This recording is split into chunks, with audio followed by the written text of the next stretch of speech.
Hey everyone, it's Radhika. Welcome to Datazard. I have created this channel to share all things data.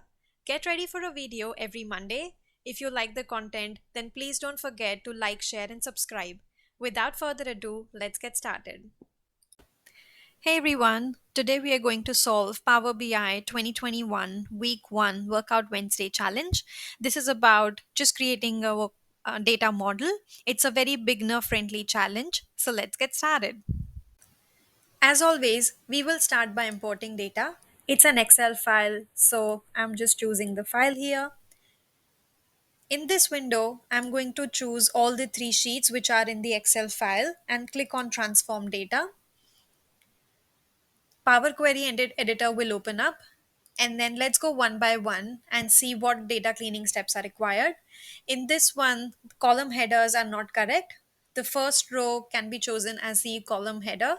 So clicking on this little icon and choosing use first row as headers.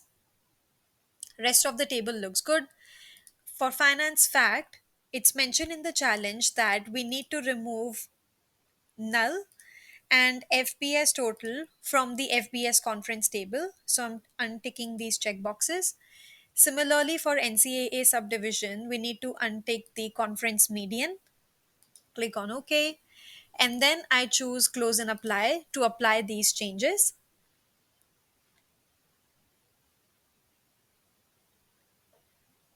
Now that the data model is loaded, let's go to the data model and see if we need to build any relationships.